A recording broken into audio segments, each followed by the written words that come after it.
ಮಂಗಳೂರಿನ ಮಿಲಾಗ್ರಿಸ್ ಕಾಲೇಜಿನ ಆಂತರಿಕ ಗುಣಮಟ್ಟ ಖಾತರಿ ಕೋಶ, ರಾಷ್ಟ್ರೀಯ ಸೇವಾ ಯೋಜನೆ, ಮಾನವ ಹಕ್ಕು ಹಾಗೂ ಯೂತ್ ರೆಡ್ ಕ್ರಾಸ್ ಸಹಯೋಗದಲ್ಲಿ ದಕ್ಷಿಣ ಕನ್ನಡ ಜಿಲ್ಲಾ ಆರೋಗ್ಯ ಇಲಾಖೆಯ ಸಹಯೋಗದೊಂದಿಗೆ ವಿದ್ಯಾರ್ಥಿಗಳು, ಬೋಧಕರು, ಬೋಧಕೇತರ ಸಿಬ್ಬಂದಿಗಳಿಗೆ ಉಚಿತ ಕೋವಿಡ್ ಲಸಿಕೆ ಅಭಿಯಾನ ನಡೆಯಿತು.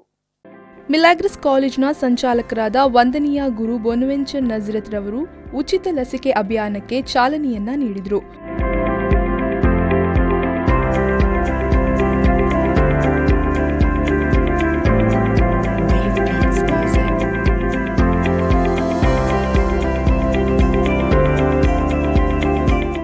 ಬಳಿಕ ಮಾತನಾಡಿದ ಅವರು, ಸರ್ಕಾರ ಸಾರ್ವಜನಿಕರಿಗೆ ಉಚಿತವಾಗಿ ನೀಡಲಾಗುವ ಲಸಿಕೆಯನ್ನು ಪಡೆದುಕೊಂಡು ಎಲ್ಲರೂ ರಕ್ಷಣೆ ಪಡೆಯಬೇಕು ಎಂದು ಹೇಳಿದರು.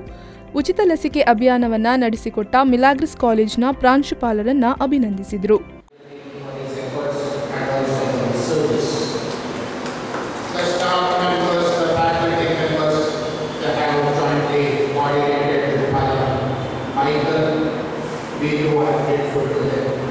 And to all the students, I wish and request that all of you benefit from this camp and keep yourself healthy, safe, and let your health be your wealth. That is my simple message. ಆನಂತರ ಮಾತನಾಡಿದ ಮಿಲಾಗ್ರಿಸ್ ಕಾಲೇಜಿನ ಪ್ರಾಂಶುಪಾಲರಾದ ವಂದನೀಯ ಗುರು Michael ಸ್ಯಾಂತುಮೇಯರ್ ಅವರು ಮಾತನಾಡಿ, ಉಚಿತ Covid ಲಸಿಕೆ ವಿತರಣಾ ಕಾರ್ಯಕ್ರಮವನ್ನು ಹಮ್ಮಿಕೊಳ್ಳಲಾಗಿದೆ. ವಿದ್ಯಾರ್ಥಿಗಳು ಮತ್ತು ಸಿಬ್ಬಂದಿಗಳು ಕೋವಿಡ್ ಲಸಿಕೆಯನ್ನ ತೆಗೆದುಕೊಂಡಿದ್ದಾರೆ. ಈ ವ್ಯವಸ್ಥೆ ಮಾಡಿದ ದಕ್ಷಿಣ ಕನ್ನಡ ಆರೋಗ್ಯ ಇಲಾಖೆಗೆ ಮತ್ತು ಜಿಲ್ಲಾಡಳಿತಕ್ಕೆ ಧನ್ಯವಾದ ಸಮರ್ಪಿಸಿದರು. ಈ ಫ್ರೀ ವ್ಯಾಕ್ಸಿನೇಷನ್ ಕ್ಯಾಂಪ್ ನಮ್ಮ ಕರ್ನಾಟಕ ಸರ್ಕಾರದ ಆರೋಗ್ಯ ಇಲಾಖೆ ವತಿಯಿಂದ ಇಲ್ಲಿ ನಮ್ಮ ವಿದ್ಯಾರ್ಥಿಗಳಿಗೂ ಹಾಗೂ ಶಿಕ್ಷಕ ಹಾಗೂ ಶಿಕ್ಷಕೇತರ ಸಿಬ್ಬಂದಿಗೆ ನಡೆಯುತ್ತದೆ. ಇವತ್ತು ನಮ್ಮ ವಿದ್ಯಾಸಂಸ್ಥೆಯ 18 ವರ್ಷ ಮೇಲಿನ ಸುಮಾರು 600 ವಿದ್ಯಾರ್ಥಿಗಳು ಹಾಗೂ 100 ಮಂದಿ ಅಧ್ಯಾಪಕ ಮತ್ತು ಅಧ್ಯಾಪಕರ ಸಿಬ್ಬಂದಿಯವರು ಈ ವ್ಯಾಕ್ಸಿನೇಷನ್ ತಗೊಳ್ತಾರೆ. ಈ ವ್ಯವಸ್ಥೆ ಮಾಡಿದ ಸರ್ಕಾರಕ್ಕೆ ನಾವು ಧನ್ಯವಾದ ಹೇಳ್ತೇವೆ. ಹಾಗೂ ನಮ್ಮ ದಕ್ಷಿಣ ಕನ್ನಡ ಆರೋಗ್ಯ ಇಲಾಖೆಯ ಆರೋಗ್ಯಾಧಿಕಾರಿ ಹಾಗೂ ಎಲ್ಲ ಸಿಬ್ಬಂದಿಗೆ ನಾನು ಧನ್ಯವಾದ ಹೇಳ್ತೇನೆ.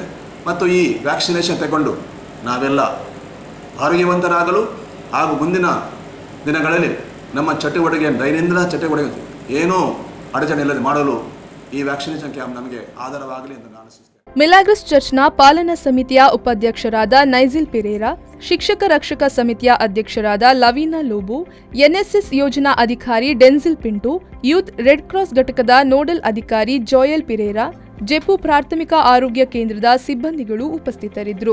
ಮಿಲಾಗ್ರಿಸ್ ಕಾಲೇಜಿನ ವಾಣಿಜ್ಯ ವಿಭಾಗದ ಮುಖ್ಯಸ್ಥರಾದ ಈವಾ ಮನೋರಮಾ ಅವರು ಕಾರ್ಯಕ್ರಮ ನಿರೂಪಿಸಿದರು.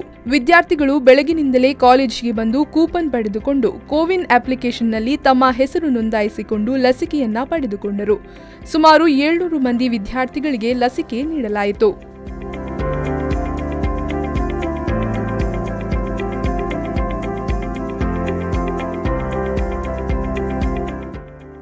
ಶರತ್ ಸಾಲ್ಯಾನ್, ವಿ4 ನ್ಯೂಸ್, ಮಂಗಳೂರು.